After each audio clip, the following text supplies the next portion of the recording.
He's like, let's pay, let's play, let's press play on this. I didn't watch it fully. Didn't watch it.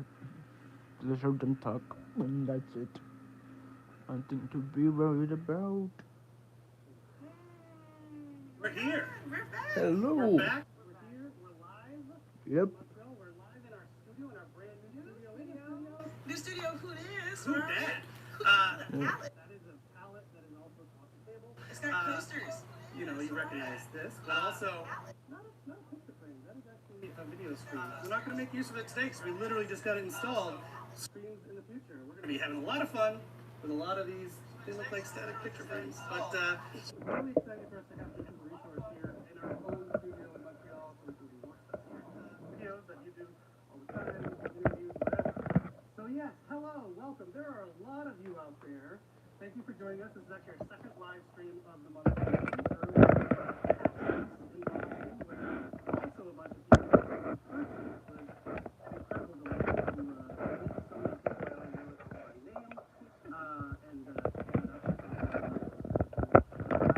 So we just want to say thank you for that. That was our first big live event in a long time, and you all showed up. So hopefully we'll be able to do more. The only negative of that event, we were not joined by Dork. Yes. Due to visa issues. Yeah. It was really sad to be watching from the sidelines, but the hype in that room was electric. Like, even being at home, but just rooting you guys, that was just amazing. So I truly hope that maybe in the future I'll be able to meet you guys in person. But for now,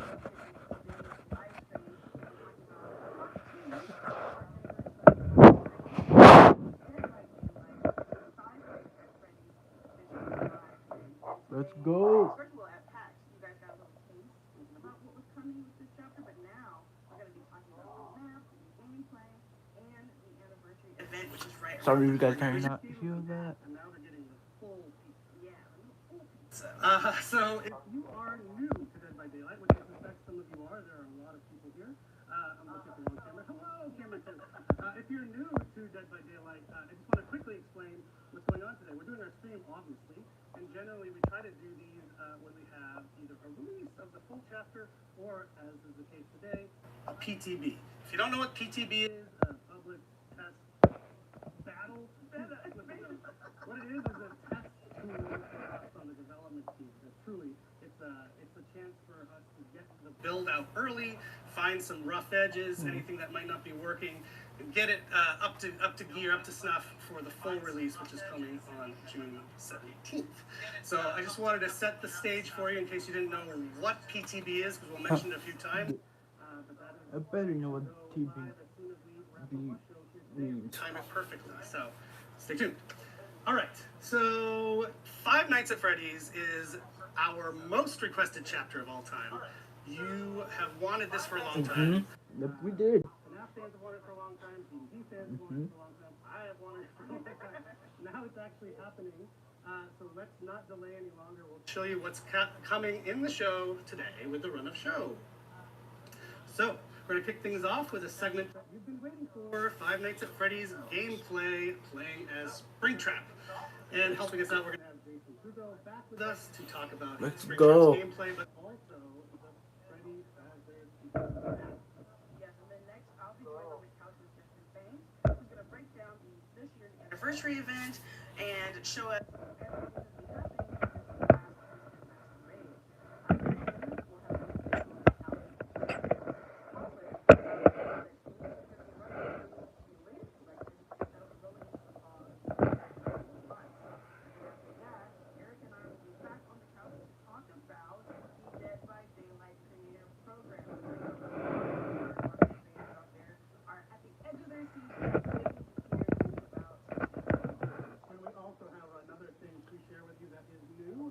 Maybe you saw it in your news yesterday in the game, but Yeah. spoiler, we're going to be talking about the extremely cool new Dead by Daylight stats tracker that's coming up. We're going to be able to look at your in-game stats and progress as you play, which is really neat. Yes, I cannot wait to see how many times I've died. After that, well, obviously, it's going to be, wouldn't be a Dead by Daylight live stream without having some quick draw. drops. And we're going to have 3 amazing Twitch drops for players to go ahead and redeem on Twitch. So make sure you're looking at the Twitch chat or looking at the QR code to go ahead and make sure you're linking your behavior account so that you're not missing it. It starts today up until June 10th, but maybe, Eric, you want to tell us what we're going to get? I do, although I don't know that it matches what's in the image. So we have 3 drops for you. But actually, the first drop is combo. You're going to get blood points as well as the smiling clown badge. Sorry, I don't. What I have written down versus what's in that image are not the same. So we're going to learn together. Smiling clown badge, 200,000 blood points bundled together for watching 1 hour. Clown Den banner for watching 3 hours. And pin the tail on the Maurice charm for anyone who accumulates 6 hours of watch time. Oh, Maurice. How I miss these. I miss him. I have to do my little head pats as the man. I know. I hope he returns to us soon. Before we dive in, one last thing we did want to mention, if you've been around for a few weeks, we're running a charity program at the moment, which I've been so psyched about, tied to Morella's release. And it has already, well, it's finished, but it has over $200,000. Oh my God. And that's before the multiplier that we're still calculating right now. So thank you to everyone who contributed to that charity. It's going to a really great cause, the Saint Justine Foundation here in Montreal, to help kids and their moms. So thank you, thank you.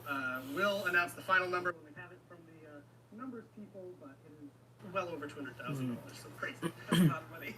Okay, without further ado, let's talk about Five Nights at Freddy's, playing a Springtrap, and bring out our dear friend Jay Guizot, the killer's designer.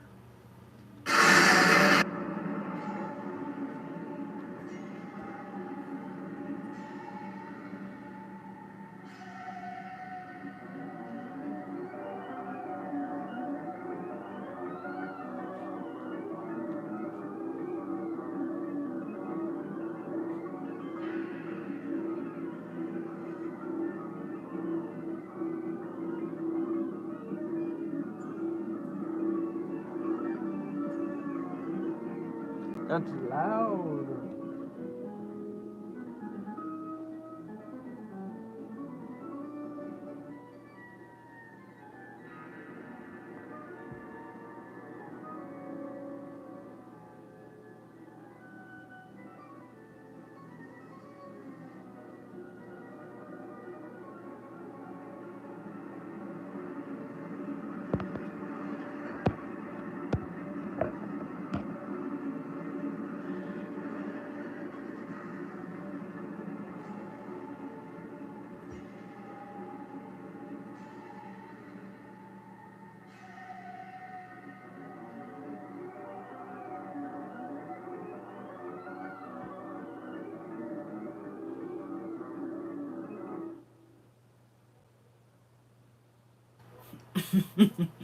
Whoa!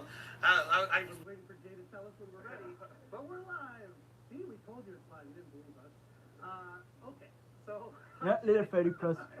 So from the time that we announced that Five Nights at Freddy's was coming to Dead by Daylight, obviously the excitement has been off the charts for Five Nights at Freddy's fans, for DVD fans, for myself, maybe you, and you know, people were speculating who's the killer going to be, or a map, etc. We answered those things in a high-level way at PAX a few weeks ago.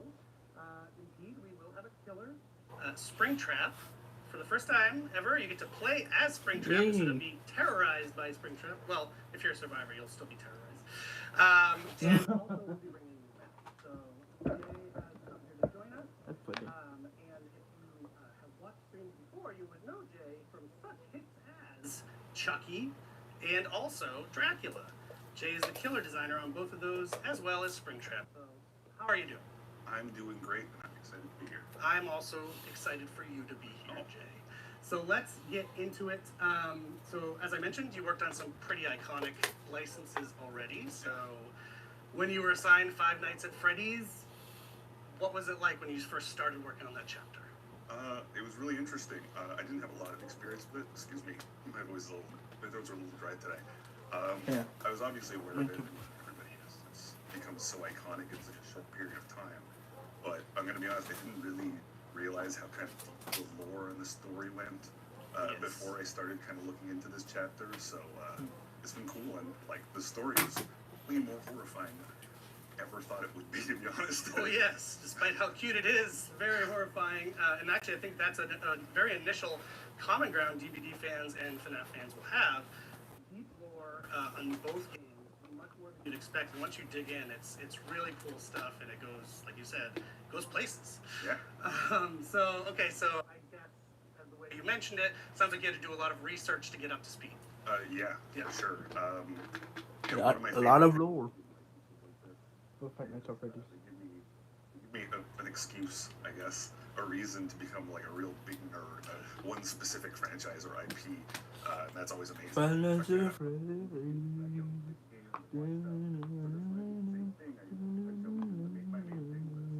YouTube and Twitch, watching streams. I watched 60 to 70 hours of content of some of the more popular streamers, I guess we could say, all through all the games, including the VR stuff and things.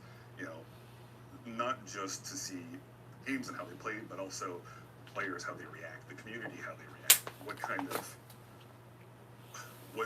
getting the inspiration for the experience of FNAF and Five Nights at Freddy's, excuse me. Yeah, and I think that's FNAF, same thing, doesn't matter. Tackle it from a mechanics point of view. You want to understand the community, you want to understand Yeah. the players, make them feel as welcome in DVD as possible. Dead by Daylight, sorry. No, we're doing this a lot. So I think that's a great touch. So any surprises you found along the way as you were doing that? Yeah, I mean, this won't be a surprise to most people, but it was to me. Was, like I said, just how passionate the community is. They're like you said, it's very similar to DVD in that respect of like very passionate fans and very passionate community. People who kind of they watch the trailers and they watch gameplay and they pixel peek and they kind of start stringing things together. And I imagine there's at least a few Five Nights fans with like the boards with pictures of a string all over them. Yes, which Jay, you're kind of famous for with Dracula. Hand drew some meme-worthy art, so maybe we'll have some more. But yeah, they're probably picking apart our outfits as we speak. What does it mean? I just wanted people to see my cool new mint-colored shoes. I just wanted people to see. I don't know if I can show it.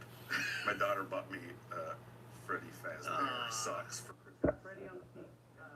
Likewise, my son gave me his plush for good luck today. So we are loving it over here. So before we jump into the gameplay, why don't you tell us about how you started to approach the design of Springtrap? Yeah, it was really interesting. Obviously, if you know both games, gameplay-wise, they're pretty diametrically opposed. Five Nights at Freddy's is really about sitting still. You manage resources, particularly battery, and try not to get killed. Whereas DVD is all about moving around, doing the gens. If you sit still, you're gonna get yourself Not a killed. good strategy. It's not a great idea. So it really became about kind of nailing down what the quintessential Five Nights at Freddy's experience is. Things like the security office, the battery power, all those amazing jump scares, and just kind of figuring out how to adapt to that into the context of DVD. Perfect. So with that transition, let's get into Springtrap specifically and his gameplay. Yeah. So one of the goals for Springtrap was to figure out how to lean into those jump scares, which are kind of the thing about Five Nights at Freddy's, right? Without making him just a straight up killer. So I had this idea of doing something that we'd never really tried before, where we focus Springtrap kind of as a grab-based killer, because we have grab they are inherently jump scares themselves. They're right there. So we just kind of leaned into that and gave him more of those opportunities. There he is right there on screen. There he is, yeah. We even have another one of him doing a little bit of a grab. Yeah. Yes. And we gave him a pretty unique projectile, which is really I'm cool. back. So Springtrap has two weapons. I get to finally announce. I know the community have been talking about it. So his large pizza knife is his main weapon, and a heavy fire axe as his power. Oh, the fire axe. Let's go. So let's talk about the axe. Hold up. I've been gone for like a while. So with that transition, let's get into Springtrap specifically. Yeah. So one of the goals for Springtrap was to figure out how to lean into those jump scares, which are kind of the thing about the Five Nights at Freddy's games, right? Um, without making him just a straight up stealth killer, which was something we wanted to avoid. So I had this idea of doing something that we'd never really tried before, where we focus Springtrap kind of as a grab-based killer, because we have grabs in DBD. They are inherently That design is cool. just right there. So we just kind of leaned into that and give him more of those opportunities. There he is right there on screen. There he is, yeah. We even have another one of him doing a little bit of a grab. Yeah. Yes. And we gave him a pretty unique projectile, which is really cool. So Springtrap has two weapons. I get to finally announce. I know the community have been talking about it. So he has a large pizza knife as his main weapon, and a heavy fire axe as his power. Oh, the fire axe. So let's talk about the axe. How do you use the axe? How's it different from projectiles and other characters in Dead by Daylight? Yeah. So it's a very unique. It's not going to play like any other projectile killer that you've tried before. We wanted to do something a little bit interesting with it. So if you throw the axe and it hits something in the environment, whether it's a missed shot or it's deliberate, it creates an AoE that lasts about 15 seconds. And if a survivor walks through it, you get killer instinct on them for a short period of time. If you hit a survivor with it, kind of gets lodged in their back while you're chasing. Kind of have an axe lodged in their back. Just a little bit. So they can remove it manually, or they can do it quicker in co-op with another survivor. As Springtrap, you can also retrieve it yourself if you get in close. You can skip kind of the steps of downing the survivor and picking them up. You get in close to the survivor that has the axe embedded in them. You click the button, you grab the axe and the survivor at the same time. You get a cool little jump scare, and then you're carrying them on your shoulder. Couple little notes. God damn. Don't scare your face, you freaking game. You have your projectile available. Oh god, that's cool. But once you've thrown the axe, you actually move at 4.6 meters per second. It's something that we've never really done base kit for a killer. It makes for some really interesting tactical choices. That is Meaning, cool as heck. You have to recall the axe manually. Ooh, I could. Automatically, unless you throw it out of the map, because Oh. make a mistake. But yeah, as long as it's in the environment, It looks cool. survivor or whatever it is, you have to manually. Like, you can see like the whole bang in his face. Dirt, the grime, the blood, the guts. You can clearly see everything inside of him. Let's get into that. Yeah. So it was really important for us to give the killer and the survivor a really kind of interesting shared experience in that space, which allowed us to also lean into the jump scares. And some of the ways we came up with was to introduce the security office, which is part of any trial that Springtrap is the killer. It's a part of his power, but it acts as kind of a transitionary space. So we have 7 doors that appear randomly around the map at chest spawns. And these can be used by survivors or killers to teleport around the map. My bad. And also use them for surveillance. So as a survivor, you interact with the door. It brings up the camera view. You'll get the kind of iconic map view in the bottom right of all the different cameras. On the bottom left, you'll see your battery power, which we'll talk about in a second. You can see what's going on in the other doors. You can switch between doors. If you see something that, if it looks safe on the other end, you press the button. Your character goes into the security office, and then it's kind of like a hands-off, almost like a theme park experience where you see this first-person view going through the office, which is really cool. And one thing you mentioned, again, just in case we have new folks playing, regardless of what map you're playing on, this functionality, the security room will be there as long as Springtrap is the killer in the match. Yeah, exactly. And as a survivor, if you happen to see Springtrap, Oh, if someone chooses Springtrap, those will appear. survivor team. Nice. And what about if, like, what if Springtrap goes in at the same time as a survivor goes in at a different door and they meet? Yeah, so since they can both use the doors in the security office, we wanted to make sure that there was an opportunity for that interaction. So if a survivor is moving through that space from one door to the other, and Springtrap, excuse me, chooses one of those 2 doors, whether the one they're coming from or the one they're going to, he'll interrupt them in the security office for a fun little surprise. Ooh, awesome. I love all the little touches that the team has planted in there like that. I think the fans are really gonna love it. I am. It includes this. We are. The battery, managing the battery is part of this as well. So how's that work in DBD? Yeah, so survivors share a universal battery. It's shared amongst all of them. It drains a little bit, kind of ticks down per second while you're using the cameras.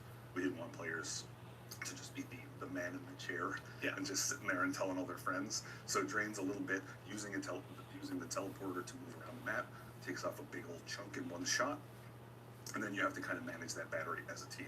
It slowly recharges on its own over time, but you have to kind of manage when and where you're using it. If the battery does run out, the security system, which is kind of the doors, the cameras, the office, goes into shutdown mode for 45 seconds. But Springtrap is not affected by the battery.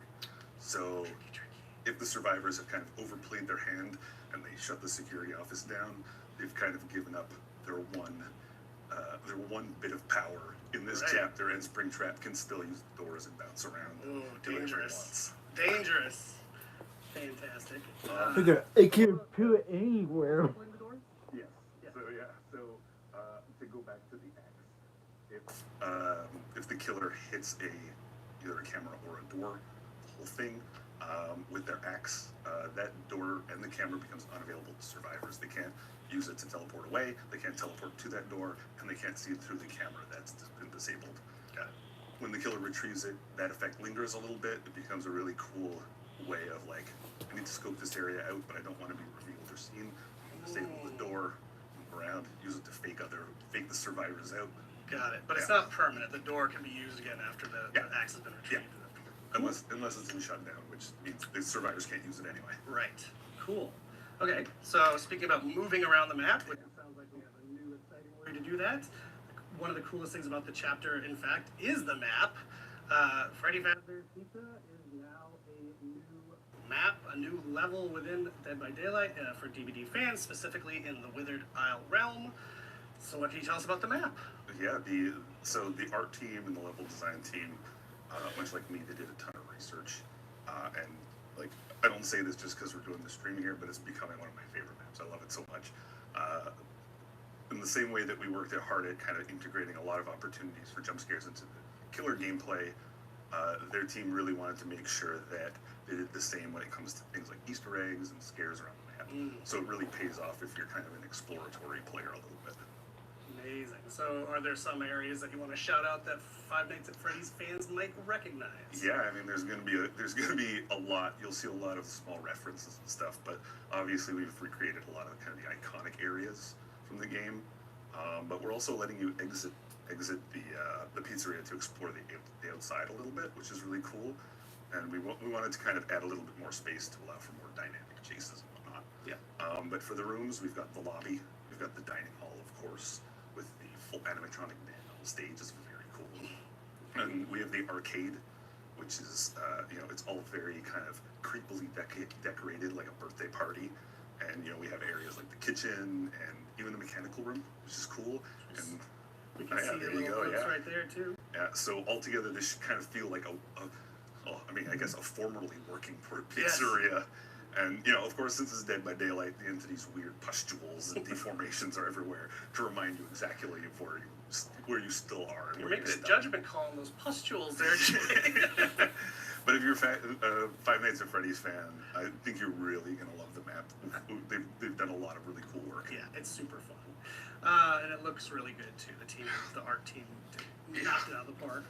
But also with Springtrap wandering around, it's like a terror. And I think for Five Nights at Freddy's fans, like, you're going to be in familiar territory. Yeah. So one other nice thing that we did mention on the PAX broadcast, but I do want to mention again, we're going to have a separate queue for this map specifically, which means you want to go to the game and you just want to check out the map. Normally in the past, you'd be in the general rotation of maps and all that. Now you can go straight in just to the pizzeria without having to hope that you get there. So it's going to be its own queue when you join the game. Yeah, and that's a feature that's going forward with any chapter with a new map. Perfect. We'll have a unique queue for that new map, which is really cool. Perfect. Okay, how about some last tips?